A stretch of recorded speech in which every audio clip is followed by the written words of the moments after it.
Қайырлы күн, қадірменді көрермен Амаркетстің күнделікті қаржылық брифингтеріне қош келдіңіздер. Бүгін 15 шілде 2026 жыл және Амаркетс Қазақстан YouTube арнасында біз сіздермен бірге нарықтағы болып жатқан жағдайларды тегжейлі талдайтын боламыз. Нарықтағы жалпы жағдай туралы айта кететін болсақ, бүгінгі сауда сессиясында инвесторлардың назары ақш-та жарияланатын инфляция көрсеткіштеріне және олардың федералдық резервтік жүйесіндегі жалпы алдағы ақша несие саясатының жалпы ықпалына ауғанын көріп отырмыз.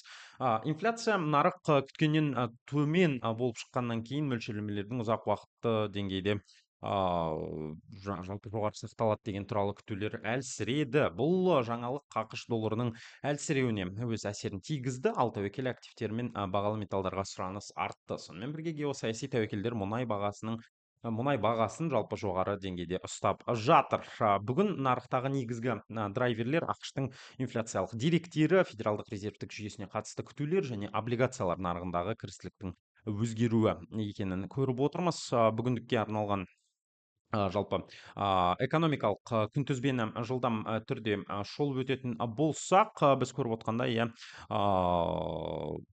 сағат 12:30-да GMT уақытымен өндірушілер бағалар индексі жарияланатын болады. Жалпы есебімен айтқанда Америка құрама штаттарынан 13:45-те GMT уақытымен Канададағы жалпы орталық банк өзінің мөлшерлемесі туралы шешімін жариялайтын болады 14:30-да.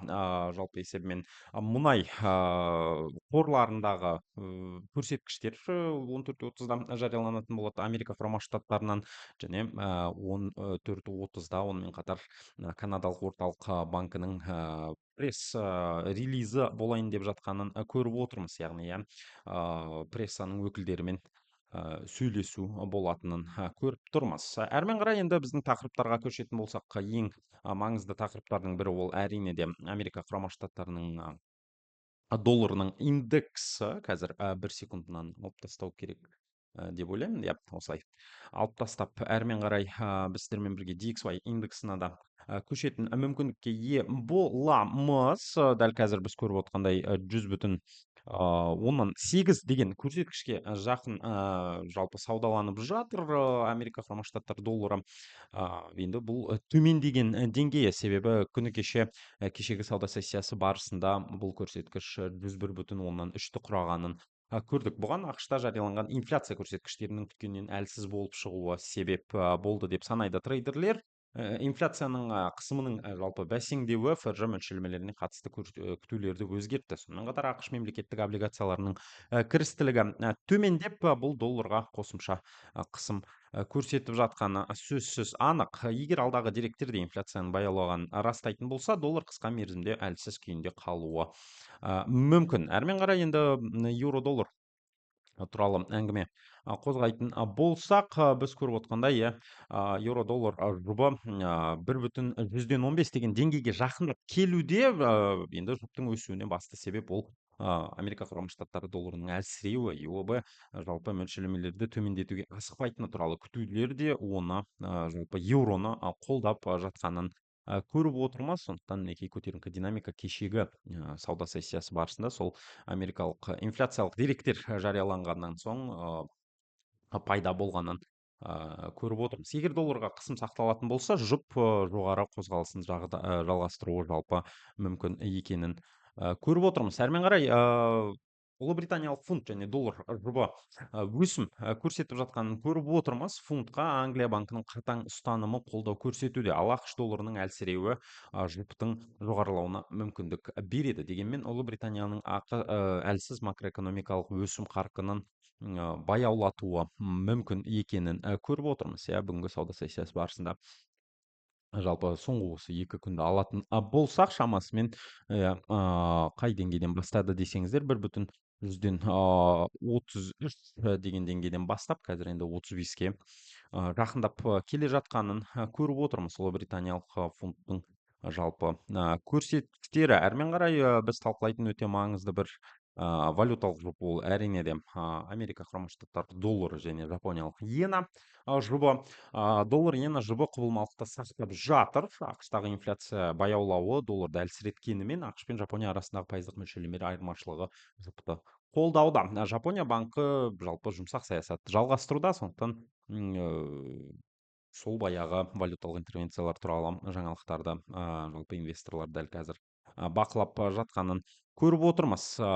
Ал канадалық доллар туралы айтатын болсақ, бұл жұп енді өте бір жоғары деңгейде көтеріліп келе жатқанын көріп отырмыз. Бұған себептер бізге белгілі.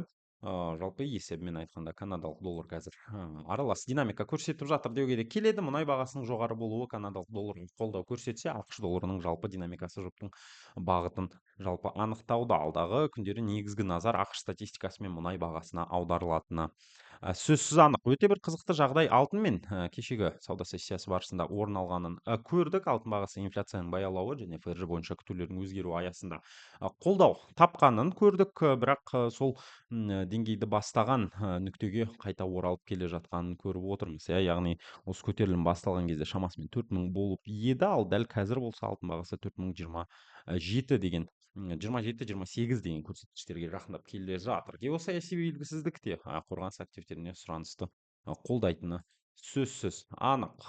WTI мұнайы туралы айтатын болсақ, бұның бағасы жалпы бренд маркалы мұнайдың бағасын қайталап жатқанын көріп отырмыз. Нарық ақш-тағы мұнай қоры туралы деректерді ОПЕК плюс шешімдерін және әлемдік сұраныс перспективаларын бағалауды жалғастыруда. Онымен қатар үлкен жалпы бұл бағаға ықпалын тигізетін факторлардың бірі ол әрине де жалпы таяу шығыста болып жатқан жағдай және геосаяси шиеленістер өз жалпы коррективаларын жасайды деген сөзсіз анық. Сондықтан әрмен қарай WTI-дің жағдайы қандай болатынын біз сіздермен бірге мұқият бағалайтын боламыз. Әзірге мінекей 15 шілде күні жағдай осындай нарықтарда. Жалпы есебімен енді осы жағдайлардың барлығын біз сіздермен бірге әрмен қарай қадағалайтын боламыз. Ал мен сіздерге енді форекс нарығындағы жаңалықтарды жіберіп алмаймын дейтін болсаңыздар, міндетті түрде біздің телеграм және инстаграм парақшаларымызға жазылып кетуге жалпы шақырамын. Және онымен қатар біздің YouTube арнамызға да жазылып хабарламаларды қосып алуды ұмытпаңыздар. Келесі видеолар барысында кездескенше сау болыңыздар.